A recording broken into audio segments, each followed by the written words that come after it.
pre-qualify. So drivers having to set times here to get into the top league of this series, and it should be interesting to see how the times go. But it is here at Brasilia, full circuit here at Brasilia, not one of the short ones. This is the full circuit.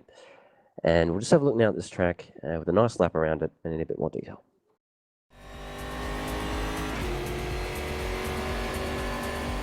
First corner brake at around 50 meters, try to get a late apex and set the car up well for the back straight. Don't go over the white line on the outside with all 4 tires, keep 2 tires inside the white line.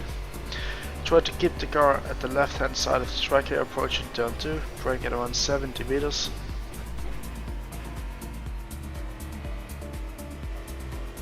Try to get a good exit of this one as well, as turn 3 is a full throttle corner. After turn 3 you set the car up for turn 4. You want to brake just after the 50 meter mark here. Try to gradually slow it down a bit and keep the speed rolling through this corner. Don't take too much curb here on the exit, curbs are quite high. And turn 5 is another full speed corner, setting yourself up for turn 6, which is a slight lift. Try to get the car set up on the outside for turn 7. Don't take too much curb here on the entry. Turn 7 again, don't take too much curb on the exit. Heading towards turn 8 here. Turn 8 opens up so you can be on the throttle nice and early.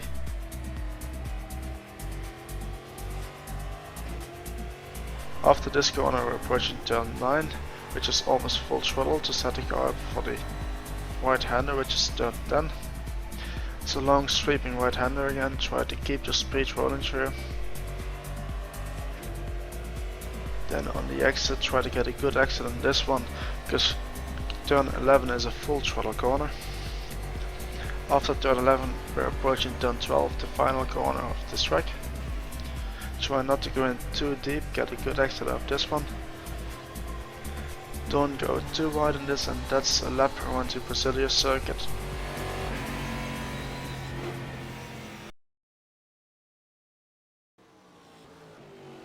And there you are, that is the Brasilia circuit for you. Quite a fantastic circuit, I must say, and a classic really in the Brazilian circles and in the world circles. Let's be honest, I think it deserves a mention in that. So, here now in proper is RJ. Say hello, sir.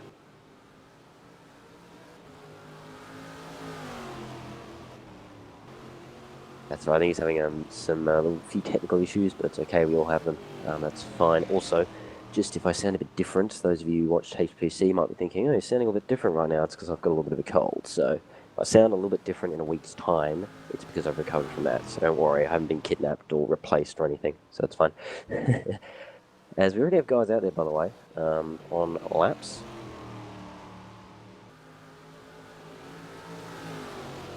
As you can see, Capit there is, at the moment, just their time there, yep, 150.95. That's the first time set here in pre-quali, and system works, by the way. It is 5 laps they have, which includes the out-lap and in-lap. So they have 3 flying laps here of this circuit. They have an hour to do them. So hopefully, for our sake, there'll be a few people who'll hang around and, you know, do some laps at the end, because that could be a bit awkward otherwise. But at the moment, Risto with a 150.95. That's a big gap back to Alan Roth there in the Copenhagen Apex race car, sorry. 153.7 for him. It's 2.7 off Risto. The Gial Vanieri in the Honey Badger Racer. Might like that name of that. I think it's a good name, but anyway. 154.1, although, who was that? That was Anders Nielsen there. The 152.911, he now slots into second. Still 1.9 seconds off Risto, though, which is interesting to note. So Risto a long way ahead, but Capita very much proven sim racer. He's very, very quick, and I reckon he'll be one to watch for this season to possibly take the series, maybe, or definitely be a contender, would be my guess. I believe we've got Paul Watkins, I think, is on a lap at the moment, as is Paul Joseph there. Paul Joseph, there's a name I know from another league. He's a very experienced racer there in the Mighty Fourth car. And Andrew James in the Knox Motorsports car, he's also on a lap as well. Somebody just went across the line. I'm not sure who it was, but I think it was Razvan Arishu. Sorry, hopefully I'm saying that right. Sorry if I'm not. Have to forgive me, my colds make it a bit hard at times. But anyway, he's just on 153.5, 2.6 off the lead. So at this point, Capit has a massive advantage now over the rest of the field. But to be fair, that's only 5 cars out of, I believe, it's about 50 sign-ups that have done laps. So there's a lot of guys yet to do laps. And in fact, we only have 24 races in the server, so that's just under half the sign-ups. So a lot more laps to come, ladies and gentlemen. We have 53 minutes to do them. The other thing of note, of course, is that this is just a sort of practice qualifying session, obviously, because it's the pre-qualification, so there's no races. So this will be a bit shorter than the races broadcast will be because it'll just be the session, and that will pretty much be it. So nice short broadcast to start here, so won't have to hang around too long. We'll get in proper, of course, next week with the proper races, which this pre-qualification will determine who gets in them. As Paul Watkins and Paul Joseph, by the way, the mighty fourth cars, they have both done nearly identical times. It's Watkins has just pit Joseph. He's done 53.2. Joseph's done 53.3. So almost identical times there, which is interesting to note. Testing 1 2. Oh, there we are. RJ is here. He is alive. So here we go. Hey RJ, how's things going? It is going fantastic. I was able to catch a little bit of the practice sessions. We did see times start to hover in the low 150s. I would not be surprised if we saw a pull time that went under the 150 threshold. The fastest time in the practice was set by Nato Nascimento, a 153. The fastest time right now in this pre-qualifying session is a 156.02, set by the number 88 walk racing car of Risto Capit, the Estonian. Indeed, and he's, as I said, he's an accomplished racer. I've seen him in a few other leagues, and in fact I've raced against him over another league, and he was mightily fast. He's a mighty impressive racer, so as I said, I reckon he could be a title contender, but of course we have a lot of drivers here, and a lot of talent, that's for sure, a lot of talent, so don't just bank on him.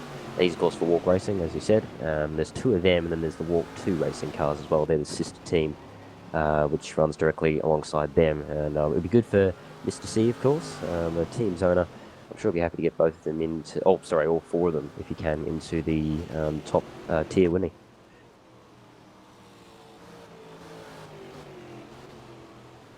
There's still, by the way, 2.1 seconds now. Risto's got over Nielsen, so he's I think that's, yeah, he's done. There you go, Risto's done already, so he's done his 5 laps and he's out of here. So 150.6 is his best, and that's all of his laps done in the first 10 minutes. So Risto not hanging about, he's just gone, I'm done, there it is, beat that.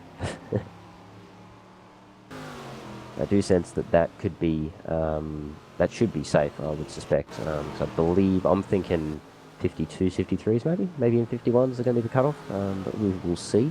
As I said, there's a lot more sign-ups than there are on the server right now. I've only got 26 people here on the server right now that are actually racers, and I think we had near to 50 sign-ups, so yeah, we should have more people. This is more into the game now, so they're slowly coming up. But a question to you, RJ, who do you think is your favourite to possibly challenge that title in this season?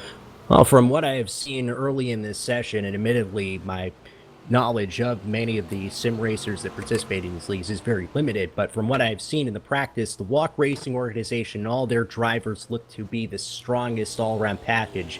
In particular, we've seen Risto Capit put in a very, very high benchmark already in the session, and you see his kind of Walk Racing teammate, Austin Ognoski, is part of the Walk 2 racing squad. He's already set a lap time of 151.761. So you have Walk Racing 1-2 in this session, and we are less than 10 minutes into it.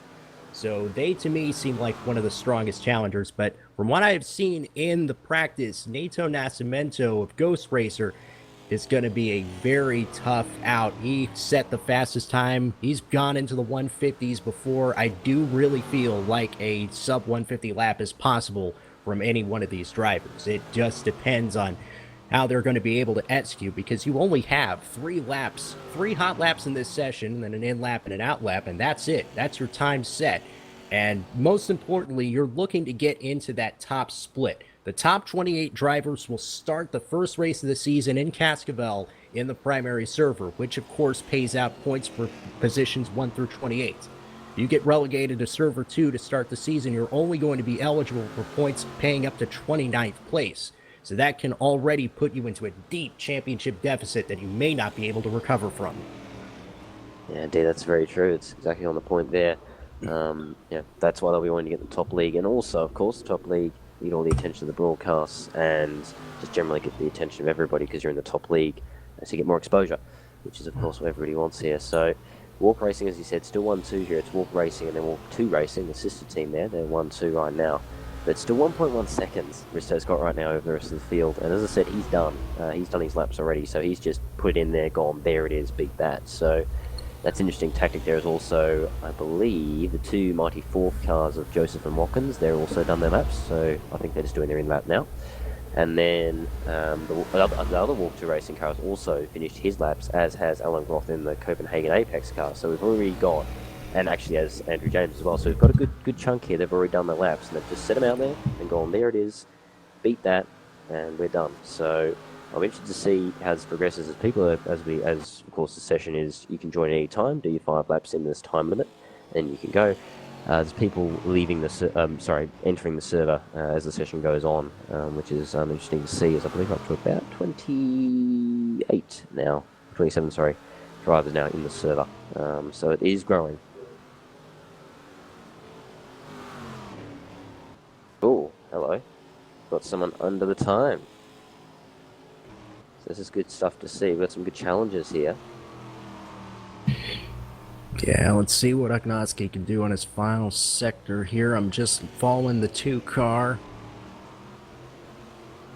It's time to beat some 156.02. Let's see what the Canadian will produce on his lap. It's a 151.601, so he improves slightly but stays in 3rd place. And interesting to know as well, the Ghost Racer, as you said, look at him, he is 2nd there, 0.2 off, and that's his first lap. So he's got another 2 laps to beat that, so that's a really good start to his laps. So look for him to possibly, jump Risto there and maybe get that top spot, at least for the moment. As I said, we've got Here's Nascimento down the final stretch. and who will What's have he got to in the do bag that. here? It's a 157.11, so he's Ooh. 1/10 off the fastest close. time. That is mighty close. So he's got one more lap too, of course, because you have to do that last lap would count as an in-lap. So he's got one more lap now to do his 0.1 off, which is quite impressive stuff. Swanson to the server. Ascano there entering the server. Just go on board with him. See what his lines are like. Just look at him a little bit wily on the exit there of that corner. It was a bit of a wily exit there for him as he comes through this part of the circuit. Sweeping left-hander. Come down this right-hander here. Let's see how he looks. A little bit wide, drifting a little bit, but that's alright. He's going to hook it round. It's a big looping right-hander, so he'll try and get the exit, slingshot it out.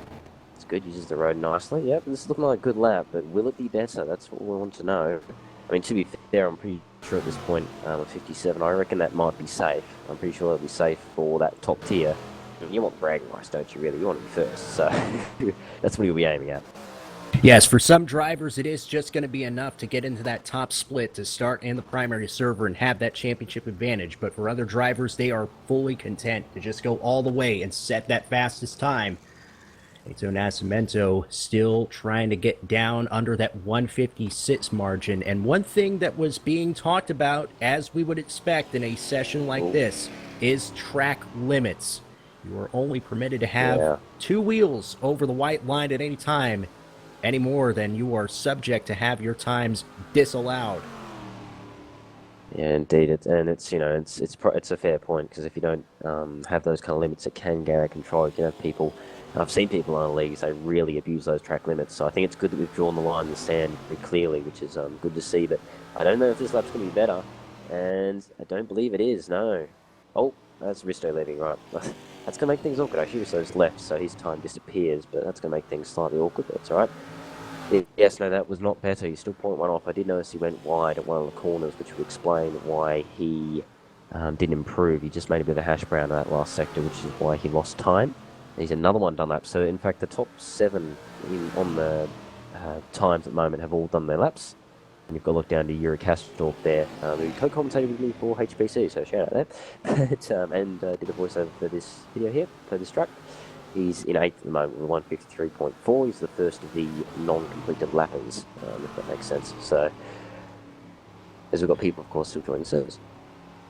So effectively, we still have Risto Caput on top. Nato Nascimento, the fastest driver that's still in the server right now, on a 157.11.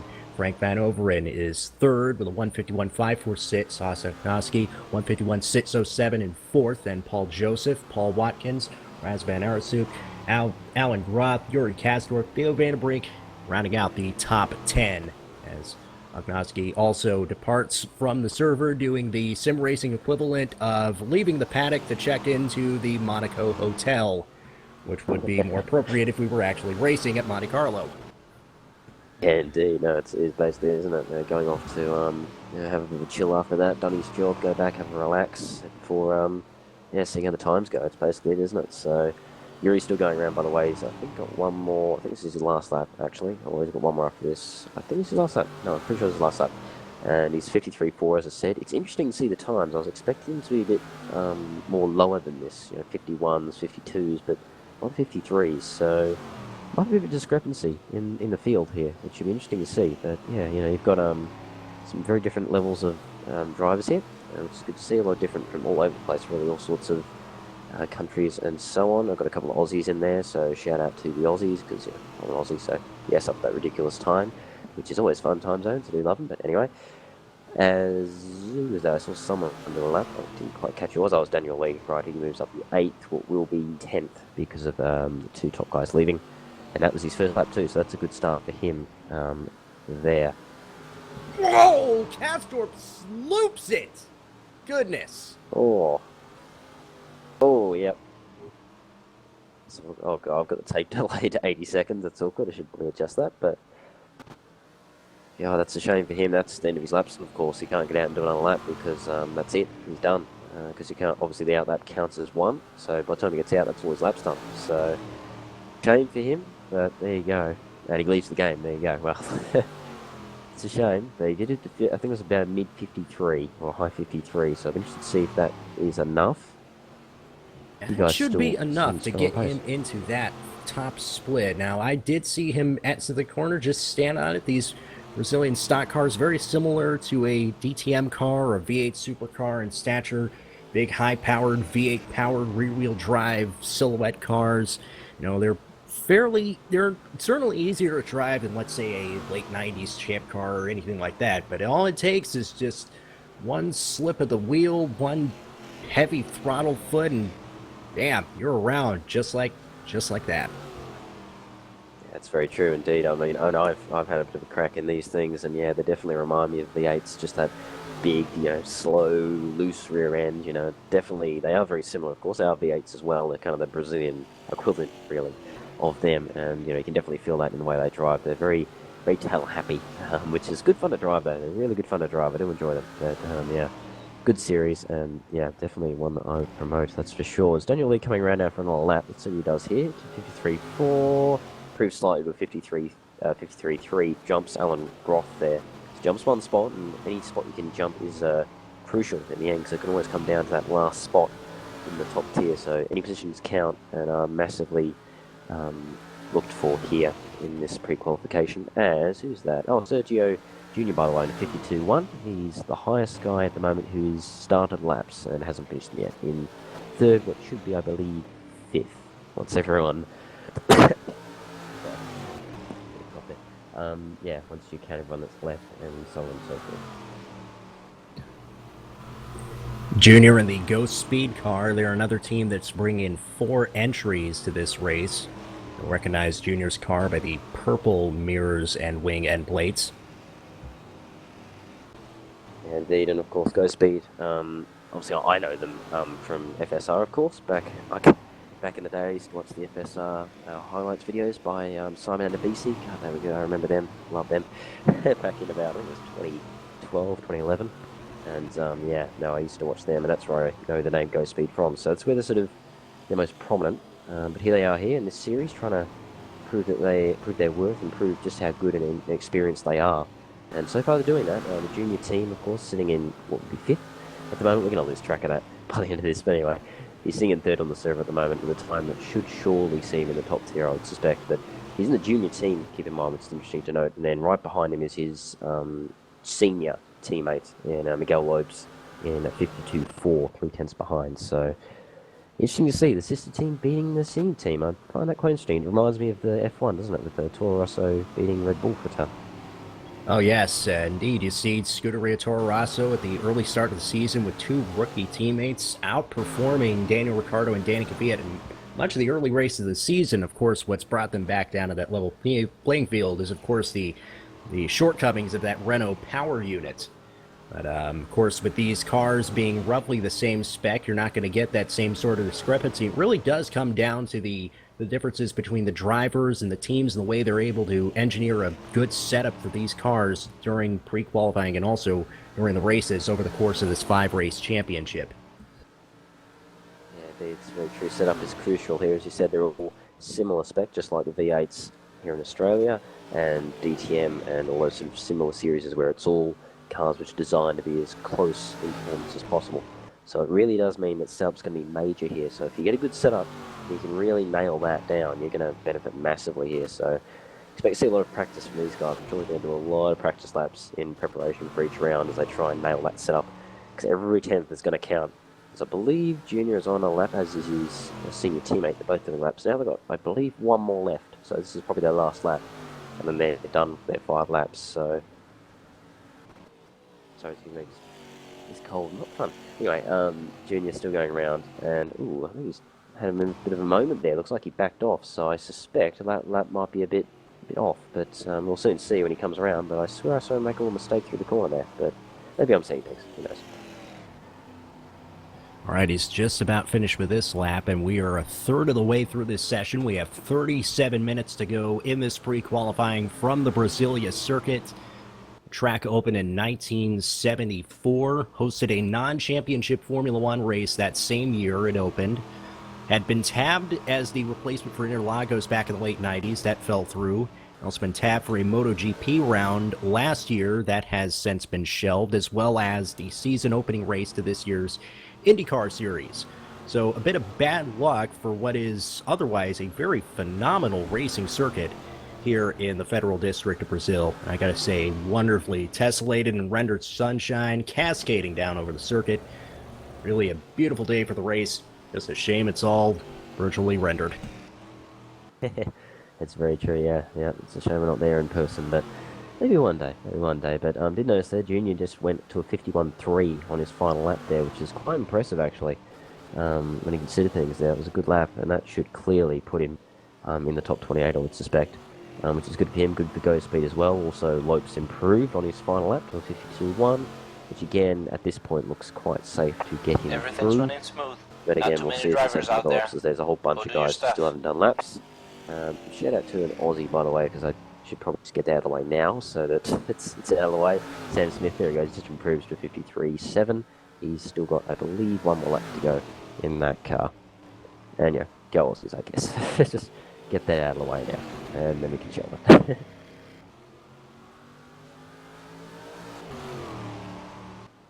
Yeah, it's interesting to see. I was expecting things to be a bit closer, but yeah, maybe that's just me. But yeah, it's interesting to see this spread of the field. Go Speed, as we've sort of said, they're quite an experienced team. It's not too surprised that they're up there so far. And of course, as we said, Walk Racing, they're quite a very experienced team in racing a lot of different series and leagues all over the place, and they're quite successful. So not surprising that they're up there as well. I feel like Ghost Rider car there, it's kind of, or Ghost Racer, sorry, car, it's kind of a bit of the odd one in the bunch. And the Redshift Racing car, actually, we should mention him, Frank. He's 151.5. He's 8/10 off the lead at the moment, but of course that's not with Capit there, so it's really about 9/10, because Capit was 1/10 quicker. Which is good to see, good to see some other teams mixing up there with the more well-known ones that have been around for a while, so it's good to see. Still at the Mighty Fourth, by the way. I just think that's a good team, a good name. I do know them both, actually, now I remember. Not just Joseph, I know Watkins as well from another league. A very experienced sim racers, been around for quite a while. So they know what's up. They definitely know what's going on. And with those times, I'd say they're definitely with a shot of being in the top tier.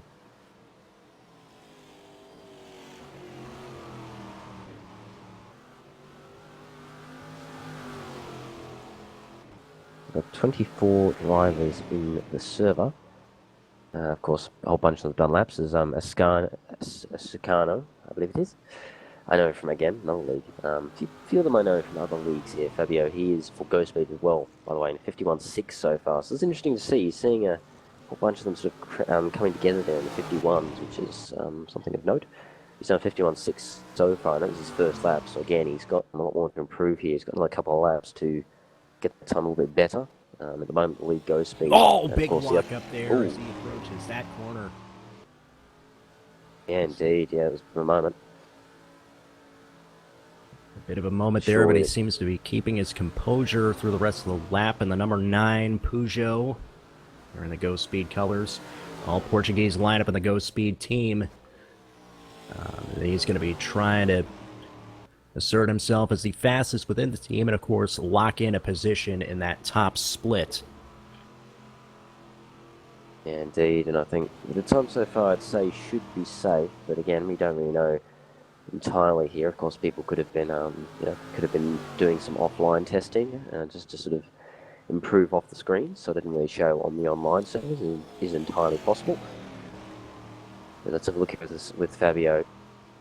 As we said, locked up earlier in the lap, but he's kept on it. He hasn't given up, that's for sure. So either he thinks it still could be a possibility to improve here, or he's just deciding to keep on it. So he's still got that rhythm going for the next lap, which is always a good thing to have. Really standing on here. Slight lock up into that last corner, but he's got this lap down.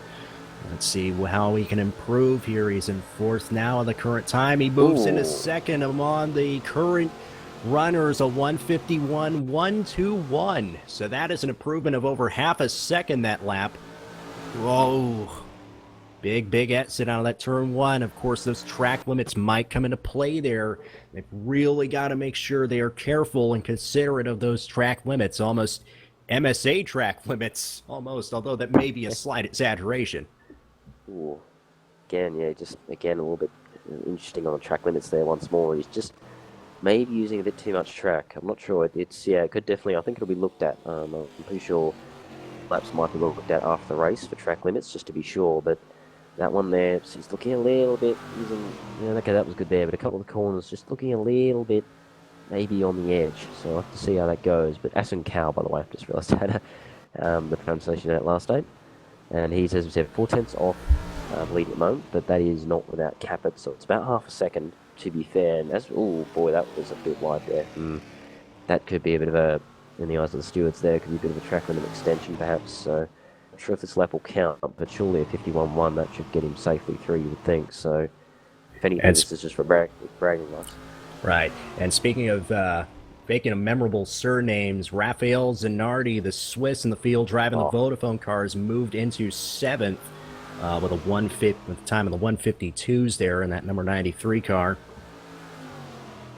It's a good name, isn't it, Zanardi? It's a good name to have. Gee, I'd like to have that one. It's definitely memorable in the motor racing world, that's for sure. So good name to have, and I do like the livery too. The Vodafone livery looks quite colourful. There's a bit of red colour on it there in the grid. Oh boy, again, track limits there a little bit dodgy. So a few of them using a bit the curbs, which could possibly be looked on, but we'll have to see about that. As there you go, Asencar didn't actually improve there, so that might, even if he didn't extend, it won't really matter in the end because he didn't improve.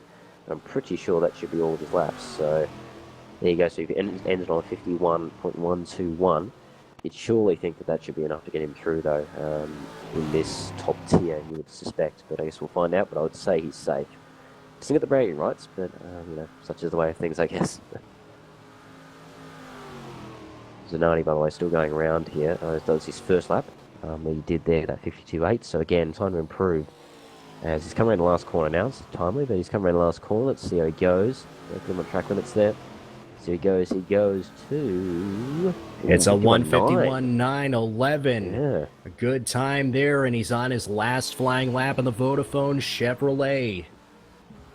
Yeah, indeed, that was a good lap there. It was good improvement, a good second nearly on the improvement there. And this is his final lap now, so again, I would suspect a 51.9 should see him into the top tier, but you want those bragging rights, of course, so I'm sure he'll be going for a better lap here, and if you can mix it in amongst the go speeds, I'm sure there'll be a bit of a message to them. We've got something to look out for. And that, of course, is going to come in the form of the 93 car of Raphael Zanardi. We are 30 minutes into this session. This is pre-qualifying for the Race Department Virtual Stock Car Championship Season 3 from the Brasilia circuit, named in honor of the three-time champion Nelson Piquet. We have had a terrific weekend of real-life motor racing as well. We had some, of course, in the 6 hours of Spa, Frank Shop, Andre Lauder, Benoit Trelli, and Marcel Fassler taking the 6 hours of Spa. First DTM race of the season goes to Jamie Green of Audi. Meanwhile, the FIA F3 European Cup, the first 2 winners, Antonio Giovinazzi and Felix Rosenquist. So it is proving to be a big, big weekend for racing. We have NASCAR Sprint Cup from Talladega on Sunday. And late, the Super GT Fuji 500-kilometer GT race, which will be broadcast on Nismo TV. Meanwhile, tune in here as we wrap up this qualifying session for the 3rd season of the Virtual Stock Car Championship, seeing Raphael Zanardi complete his last flying lap. He's got a couple of more corners to go. Zanardi got to plan it just right through that final corner. Long high-speed turn. Oh, bit wide on exit. Yeah. What's this time going to look like? Not improved. No improvement there, so Zanardi will stay at that 151.9, but nonetheless a very good effort in a very, very fantastic looking car. This is already shaping up to be a very competitive field.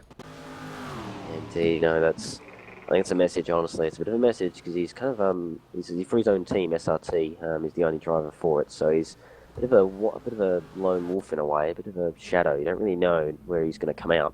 And there he is there in 4th, what should be about 5th or 6th, with obviously some of the guys leaving. But that's still a very competitive time. That's not far off the go speeds, and I think that might make them just have a little bit of a sit up and take notice moment. He did beat one of them, to be fair. He beat Lopes there, Miguel Lopes, with 2-1 he did. So he beat him by a couple of tenths. So, I don't know, if that isn't a message, then I'm not really sure what it is. But as I think the next guy who's still going and can do laps is Ryan Seltzer. Yes, following right now, independent. Black and blue car, the number 35, Orion Seltzer, an American independent. He is currently 7th among our active runners in this server. Driving around, that is a very slick paint scheme.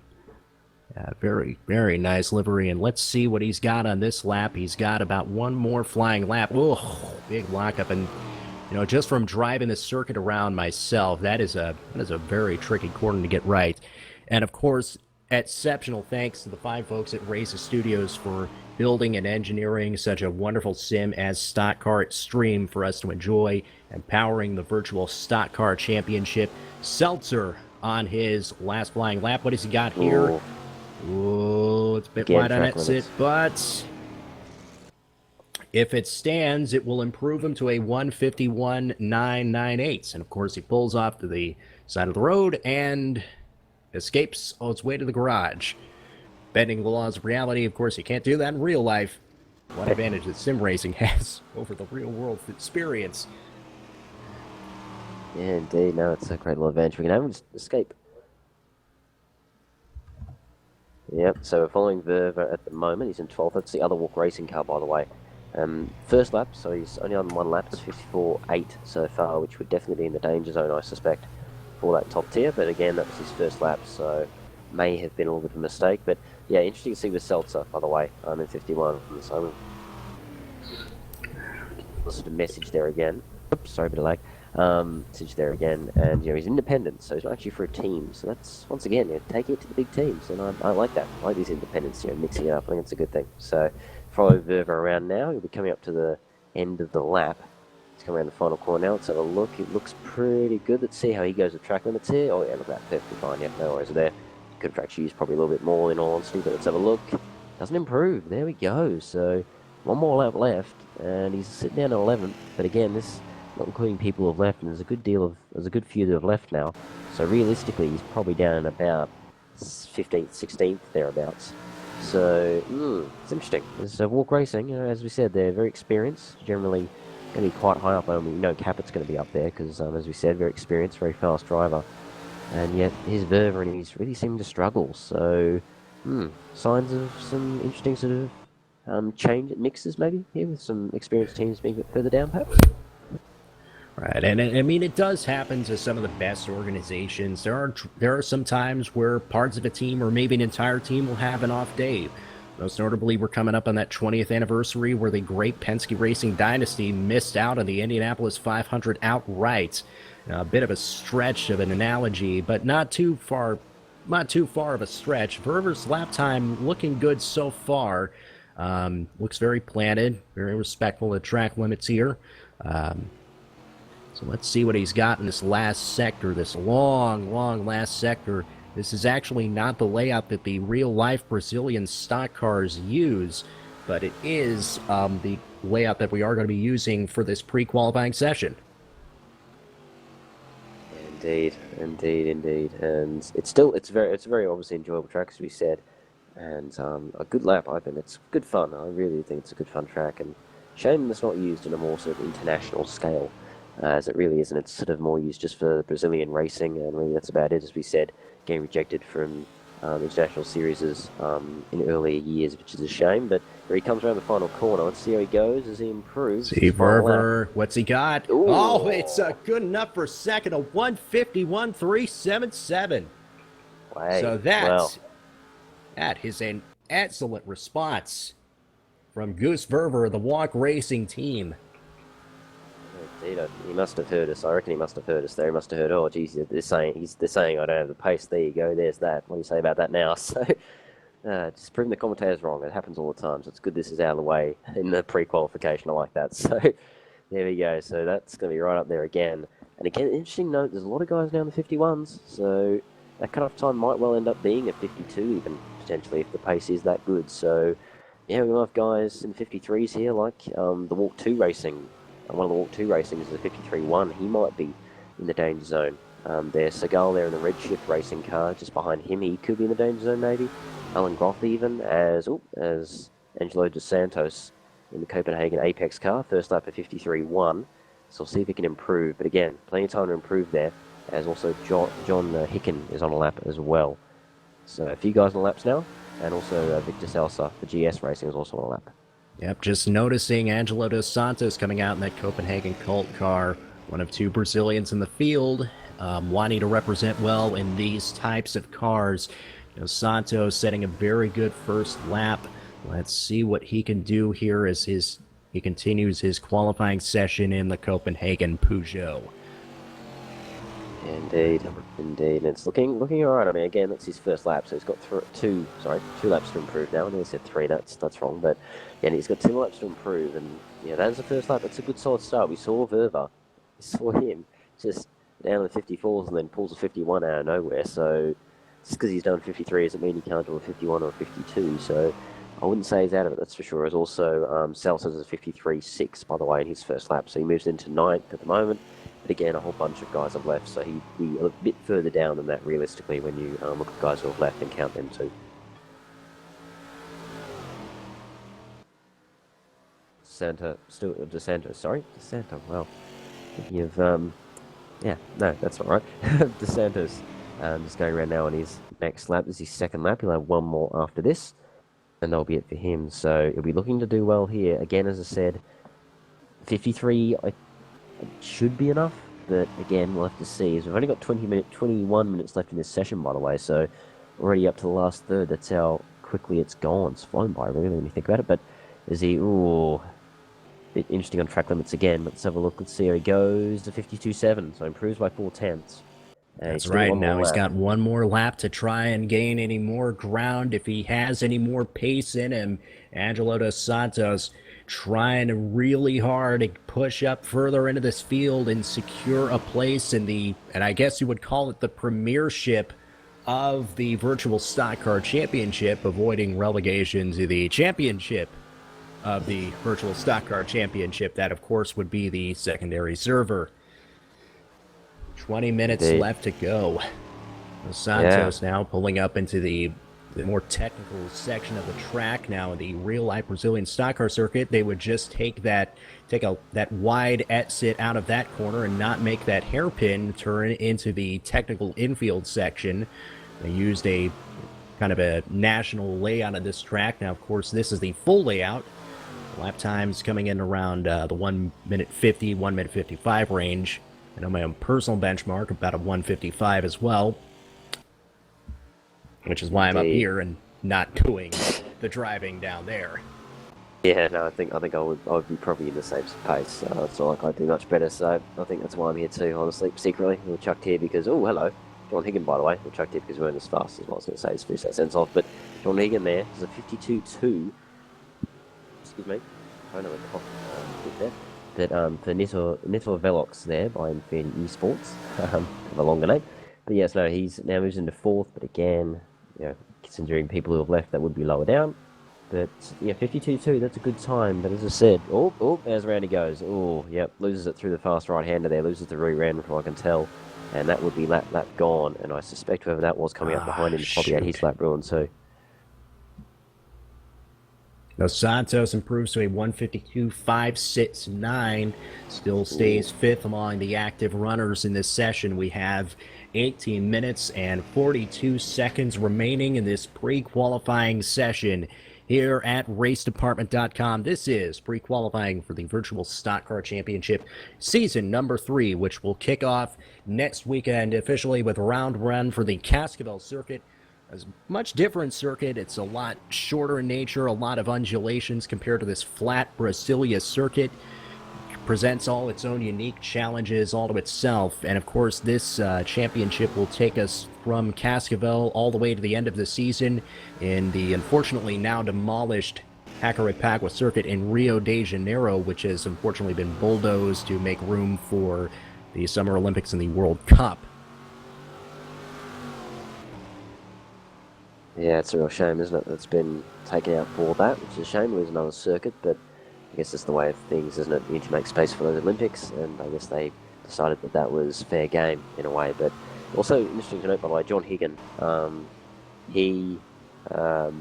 with that spin, he went back to pit lane, of course, had to escape, and that means he can't run a lap, so he lost a lap. So he only did 2 laps, and that's all he can do. So interesting there, that spin costing him an extra lap. So something of note there, but again, 52.2. I personally think that'll be enough for the win, but we'll soon see. As also Jake Cooper, by the way, in the other Velox car is going around now, and I believe he's on his first lap. So that'll be interesting to see how he goes, and I think he's the only one I know that's actually on a lap. Everyone else is on an out lap if they're on any kind of a lap, so that's interesting of note. As we're watching go around, we'll see how he goes, but if he's anywhere near the pace of his teammate, they might be there or thereabouts in that sort of top league. Jake Cooper looked very strong in the pre-qualifying practice. Car like very planted, a bit power tail happy at times. Looking a bit tail happy there, but of course this car looks very flat, planted, fast. It's very it looks good to advance into the top split in the section. It clips a bit of the curb here. He's of course on his first flying lap in that number 61 car with a brilliant looking paint scheme there. We got 16 minutes left to go. Most of the front runners have already come, but there are some names out there, some drivers that are willing to knock some of the top drivers off their perch. Of course, Risto Capon still has the overall benchmark with a 150.6. Nato Nascimento right now shown as your leader with a 150.711. They're the only 2 drivers at the moment right now, if I'm correct, that have broken the 1 minute 51 threshold, which of course blew my prediction that we'd get a sub 150 pole time right out of the water. But of course, still a very competitive session nonetheless. Cooper coming around to complete this flying lap. What does he have in him here? Let's see as he crosses the line. Ooh. He goes to third, a 151.709. Well, that's probably one of the, sorry, I didn't know again, but one of the best first laps that I suspect there. That's just straight on point. That is just bang, there you go.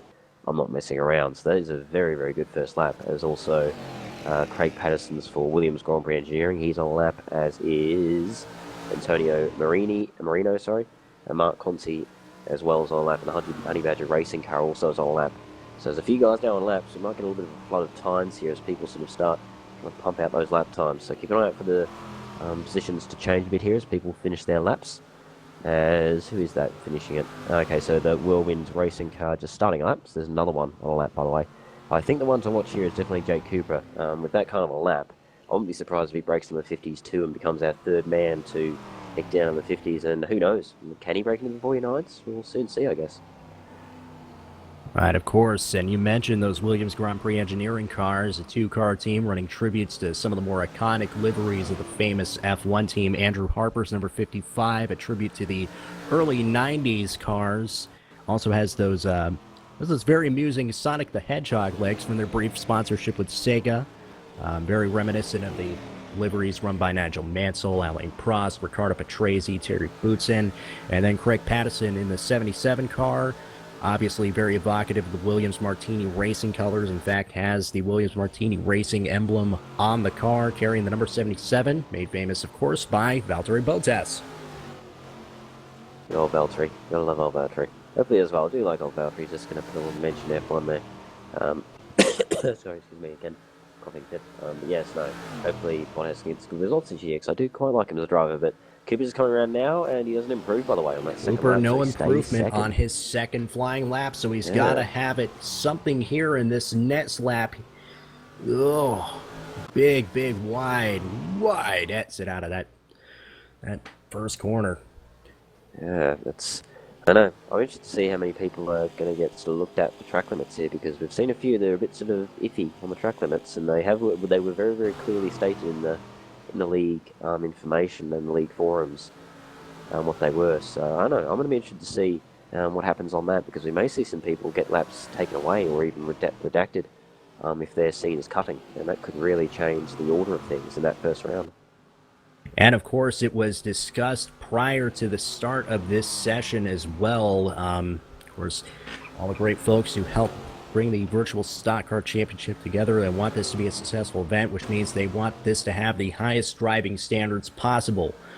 And we certainly do take pride of that in all of our league events here at racedepartment.com, as Cooper is finishing it up on this last flying lap. This is the technical section of the track. You see his car just flicking out to the left there.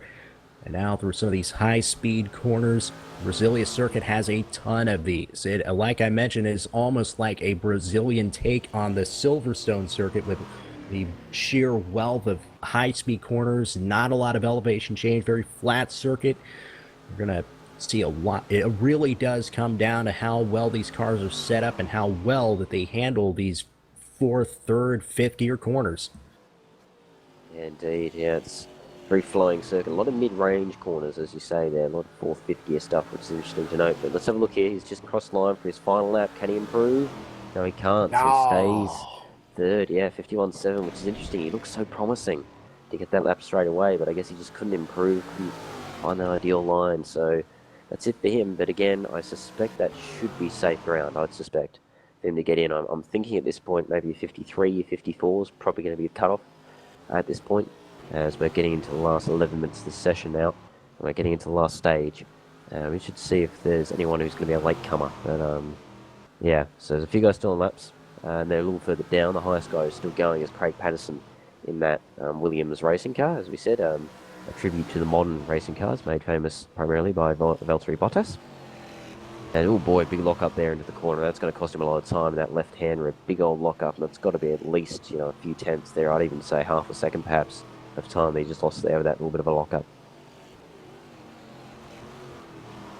Ooh, Honey Badger racing car finishes and doesn't improve. He's now 53 flat. Oh, Patterson really got it out of shape exiting that last corner there. That may have just scuppered his last attempt to move further up the field. I was mentioning, I don't know if I had my mic shut off or anything like that, but of course these Brazilian stock cars running on Pirelli P0 tires, or it's very familiar tire matchup for a Williams Martini racing car. Well, these tires certainly not as temperamental as the ones you will see used in Formula One and its support series in GP2 and GP3. Patterson not going to improve on this lap, still sits fastest among the current runners. There you see across the line, well off the pace, but he's still fairly competitive, though not entirely out of the woods yet. 10 minutes left to go in this session. If anybody has anything left, a may have to throw it out on the table right here and right now. And this is the time. Don't hold anything back now. Track This is the, clear. Track is on all the clear. tables. It's all Here it yours. is. Show those what sort of pace you've got in that car. And in fact, there's only 3 guys now who are on their final laps, and there goes one of them. It was Antonio Marino there in the independent car. He just did a 55.2, and that's his laps done. You would suspect that would be him done for, him out of the top tier, you would suspect at that time. We will find out, of course, after the event when the times are all put together, and we'll find out when we get to the first round who is in that top tier. Jonathan Menendez is, oh boy, oh, okay, he was a bit straight on there, a little bit of a mistake, so I guess that's his last lap gone. There, he just went straight off the road there. That was a bit of a strange off, but yeah, he was on a lap, but that's him done now, as the Whirlwind Racing car there just does its last lap and does a 55.1, and that's it done. Oh boy, oh, and just decides, well, I'm done, I'll just go straight in the wall because I am done. So there you go. But yeah, that's, I believe, everyone who was on a lap is now done. And yeah, I think that's it, because as I said, Jonathan will improve because he had a big off there through one of the corners. A bit of a weird off. It looks like he just kind of went straight on and had a brake issue or something like that. It was a bit of a weird one, but that looks to be it, really, in terms of the times. We'll see if anyone else joins in these last 8 minutes, but it's looking like that might be the majority of the field.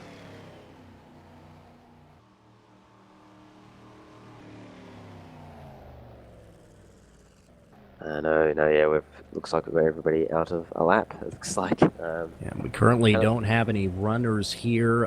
We just saw Sergio Riaz improved to a 155.1. Of course, that may not be enough to secure a berth in the primary server for the start of this season.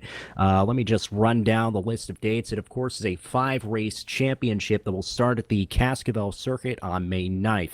The second round will take place at the Taruma circuit on May 16th. Then May 23rd from the Goiânia circuit, that will be the third round of the championship. In fact, that was the home of the first race of the real-life Brazilian Stock Car Championship. It's also had a number of guest drivers. Drivers such as Bruno Senna and Antonio Felix da Costa displayed well at the real-life Goiânia race. Round 4 will be from the Cordoba circuit. That will take place on May 30th. And finally, the last race of the season from the Rio de Janeiro circuit, Jacarepaguá, on June 6th. That will be the 5-race calendar for the Virtual Stock Car Championship Season 3. A lot of great tracks to choose from, but it only comes down to a small handful. You'll notice Interlagos not on this year's calendar, but of course it's a great chance to showcase some of the other great circuits that Brazil has to offer, and this sim has to offer as well. Indeed, that's very true. Yeah, that's probably one of the, well, if not the most famous Brazilian track that is not present on this year's calendar, which again, as we said, it's a chance for the sort of more supporting acts, as it were, the smaller tracks to really come to the fore here and really show their stuff, which I think will be interesting. It'll be a bit different. A couple of tracks are lesser known, I suspect, which will be good. And it might throw a bit of a curveball in with the drivers too, because you might have a couple of drivers that are a bit more, a bit better at some of those lesser tracks in terms of their well-knownness. In terms of the race, we'll just quickly look at the race schedule that will happen for these races. Obviously, it's 15-minute qualifying. It would be unlimited laps. So unlike today with the pre-qualification, it will be unlimited. So as many laps as you like. Warm-up is only 3 minutes, a little short warm-up, just to get prepared for the race. And the race occurs, just one race, 50-minute race. So a bit of a longer one, but that will be good because it will really test the drivers on both their sort of sprint capacity and their endurance. It's a nice kind of middle ground, and I quite like that. And also, of course, to note is, because of its length, there'll probably be a pit stop for fuel, because the cars can't quite go all the way on the one tank. And that could bring in strategies, do people, will they change tyres? Because they can if they want, but they don't have to. So will they change tyres? Will they just try to eke out their older tyres? It'll be interesting to see if there's some different strategies at play as we go throughout the season. Yes, and also the fact that we're going from Brasilia, this wide open circuit with a lot of fast corners, very flat, to a circuit in Cascavel, which if you have driven this track in Stock Car Extreme is fantastic. Of course, it's a much different track with a lot of undulations. It still has a number of high-speed corners, but not as many high-speed straights as Brazil. And of course, those undulations, that elevation changes, that will also play into a factor. You do have to set up your car a lot differently in order to get the most out of it than, say, you would at a track like Brasilia, very flat. Keep it Not nice a and whole steady lot of now. You've elevation got 5 changes, minutes kind of left. bumpy, but not so much that it will entirely affect things. Yeah, indeed. Yeah, it's definitely very different scenery and landscape to this one. As you said, very, very flat track. This is pretty much no undulation at all to speak of, no major undulation anyway here at Brasilia. Then we go into the next round and there'll be a lot of undulation, it'll be a bit tighter, it'll be a bit of a different track, which I'm interested to see if anyone maybe changes their pace, it's a bit quicker there because they're a bit better at the slower stuff and the tighter stuff and the undulation and that kind of thing. Seltzer just re-entered the game. He's done his laps, so that's interesting how he's just re-entered even though he can't actually go out there. But anyway, 4 minutes to go in this session, and it looks like, I would suspect at this point that everyone's done their laps. So that probably is the field, really, that's done their laps.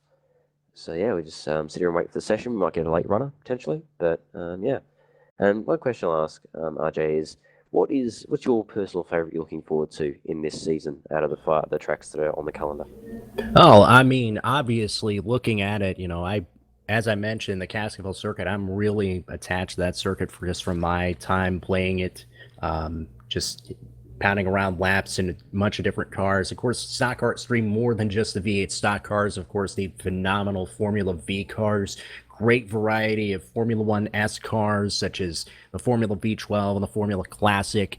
It has the mini challenge. It does have some great third-party content, such as Kart Extreme. I'm very much looking forward to the races at Cascaville, also the Goiânia circuit in the middle of the round. Unfortunately, I will not be there for the 4th round in Cordoba, but I will be able to pick it back up right there at Rio de Janeiro, Jacarepaguá, whichever you want to call it. And the session starts to tick down. Of course, that was the former home of the Brazilian Grand Prix before Interlagos in the mid-'80s. You may also remember that as a kart venue from 1996 to 2000, where they used the oval, named in honor of Emerson Fittipaldi, the Formula One and IndyCar champion.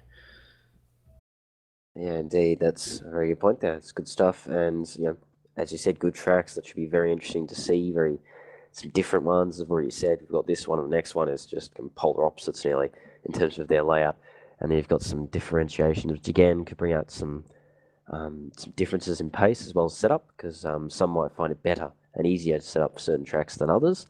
And yeah, it's going to be an interesting season. I really do think it'll be interesting. I suspect in terms of the teams battle, I think the main two will be Walk Racing and Go Speed. I think will be the two main big teams that will be going at it. I'm going to be interested to see how that all plays out because they're both, again, as I said, two big teams that have had a lot of experience in sim racing. So yeah, I wonder who'll come out on top. It's probably the big question, I think, in this particular season. As we've said, though, you've got the Ghost Racer there.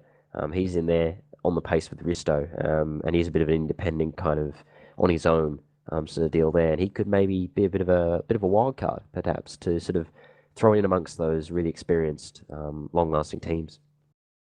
And of course, in modern day racing, of course, there is nothing that fans love to see more than perhaps an independent, maybe a single car operation or a smaller team stick it to these super teams. Of course, you have a couple of them in the midst. We saw the Walk Racing drivers and the Go Speed Racing drivers, and they were very competitive during this session, and they look to be very competitive as the season progresses. Of course, Nato Nascimento, not the only driver from a single car outfit. Of course, we saw some very impressive times from Rafael Zanardi and Ryan Seltzer, who are still in the mix here under the 152 threshold.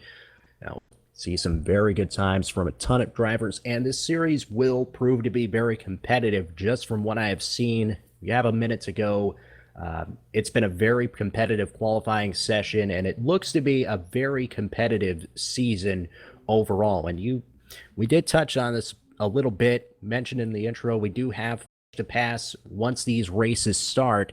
That will give the drivers 50 extra horsepower, used very similar to how it is used in the Verizon IndyCar Series. You can use it offensively to perhaps make up ground on another driver. And of course, you can use it defensively as well, which I believe it makes it a big advantage over some of the DRS systems that can only be used offensively rather than defensively, aside from the World Series by Renault.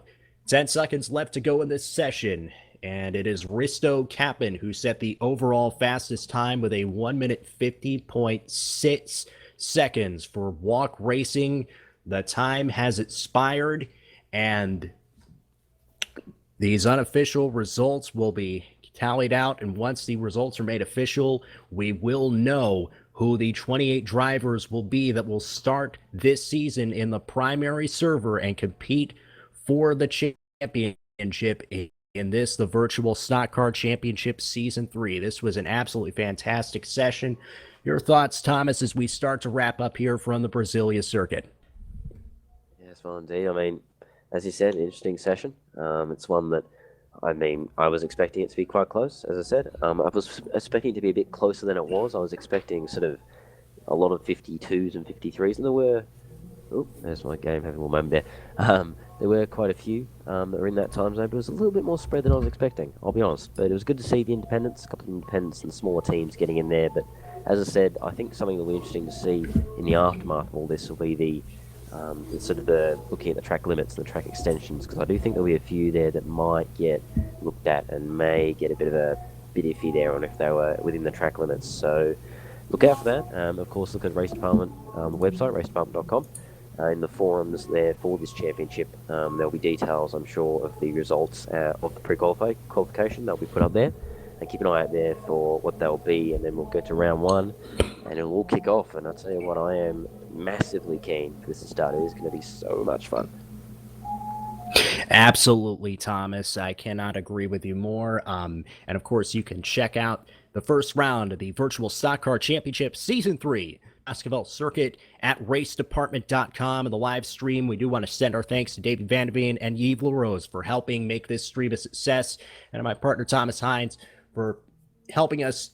We are very glad that we were able to help you, guide you through this, what should be a very good start to an already amazing looking season in the Virtual Stock Car Championship. And we hope you, the viewers at home, those of you turning in from around the world at racedepartment.com, were treated to an absolutely fantastic session. This season looks to be extremely competitive, and I cannot wait for it to start next weekend. Indeed, yeah. So there you go. So that was, as I said, that is the broadcast for you of the pre-qualification session. Yep, and it's been quite interesting, as we said. A lot of interesting developments with independents and smaller teams. They've really come out and shown themselves here in this session. As I said, I think it's going to be great to see them taking it to the big teams, the big scary stompy teams. I think it'll be great seeing those little independents do a bit of a nice battle with them, and it could throw in some real unpredictability in who's going to be the one to beat. I do really think it's going to be close. As we said, Capet on top, but there was a lot of guys who were within reach to challenge him for that fastest time. So keep an eye out for that. And that is it for us for the pre-qualification year of the Virtual Stock Car Championship Season 3 here at Race Department. We hope you enjoyed. From me, RJ, and Davey, we'll see you in a week's time for round one.